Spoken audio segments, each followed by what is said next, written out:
नमस्कार शेतकरी मित्रांनो, जो पीक विमा आता रखडला होता तो शेतकऱ्यांच्या खात्यामध्ये 921 कोटी जमवणार आहेत। आपण बघून घेऊया संपूर्ण माहिती, कोणकोणत्या जिल्ह्यासाठी आणि तालुक्यासाठी पीक विमा मिळणार आहे याची संपूर्ण माहिती आपण या व्हिडिओच्या माध्यमातून जाणून घेऊ। आणि पीक विमा हा कोणता होता, त्याचं साल कोणतं होतं त्याची माहिती आपण या व्हिडिओच्या माध्यमातून घेणार आहोत। तो व्हिडिओ शेवटपर्यंत नक्की बघा। व्हिडिओ आवडल्यास व्हिडिओला लाईक करा, आमच्या चॅनलवरती जर नवीन असाल तर चॅनलला सबस्क्राईब करायला विसरू नका, व्हिडिओला शेअर करा जेणेकरून तो इतर शेतकऱ्यापर्यंत पोहोचेल। पंतप्रधान पीक विमा योजनेतील गेल्या वर्षाची खरीप आणि रब्बी हंगामातील रखडलेली दाव्याची नुकसान भरपाई येत्या सोमवारी शेतकऱ्यांच्या खात्यात थेट जमा होणार आहे। तर यामध्ये खरीप हंगामातील नुकसान भरपाई 809 कोटी तर रब्बी हंगामातील 112 कोटी रुपये असे एकूण 921 कोटी रुपये राज्यातील शेतकऱ्यांच्या खात्यावर सोमवारी म्हणजे उद्या येणार आहेत। तर आता विमा तर हा सोमवारी म्हणजे उद्या येत्या 11 तारखेला शेतकऱ्यांच्या खात्यामध्ये पडायला सुरुवात होणार आहे। परंतु तो कोणकोणत्या जिल्ह्यासाठी मंजूर झाला याची माहिती आपण या व्हिडिओच्या माध्यमातून बघू। व्हिडिओ शेवटपर्यंत नक्की बघा।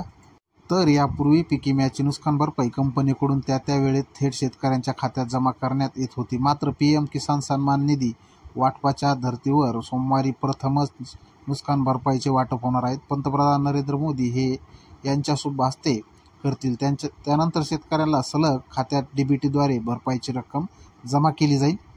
नुकसान भरपाईचे निकषही कठोर केल्याने शेतकऱ्यांना चांगली नुकसान भरपाई मिळाली। या हंगामातील राज्य सरकारला विमा हप्ता रखडला होता, त्यामुळे शेतकऱ्यांची नुकसान भरपाई विलंब होत होती। त्यामध्ये राज्य सरकारने 1828 कोटी रुपयांचा हा हप्ता 13 जुलै रोजी कंपनीकडे जमा केला। त्यामुळे शेतकऱ्यांना भरपाई मिळण्याचा मार्ग मोकळा झाला होता।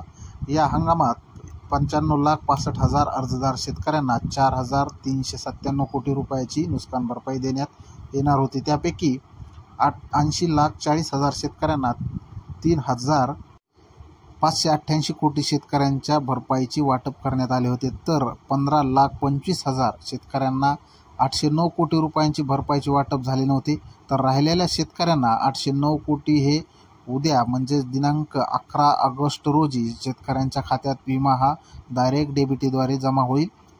तर शेतकऱ्यांसाठी राजस्थानमधील झुंझुनूत होणार मुख्य कार्यक्रम।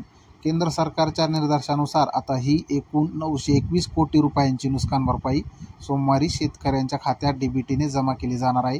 नुकसान भरपाईचे वाटप मुख्य कार्यक्रम हा राजस्थानमधील झुंझुनू येथे होणार आहे, अशी माहिती कृषी विभागाकडून देण्यात आलेली आहे। तर शेतकरी मित्रांनो, अशाप्रमाणे आपल्याला उद्या राज्यातील सर्व शेतकऱ्यांच्या खात्यामध्ये 921 कोटी म्हणजे सर्व शेतकऱ्यांना राहिलेला पीक विमा मिळण्यास सुरुवात होणार आहे। तर हा 11 ऑगस्ट रोजी सर्व शेतकऱ्यांच्या खात्यामध्ये वितरित केला जाईल। तर शेतकरी मित्रांनो, तुम्ही जर आमच्या चॅनलवरती नवीन असाल तर चॅनलला सबस्क्राईब करायला विसरू नका, जेणेकरून तुमच्यापर्यंत अशीच माहिती येत राहील।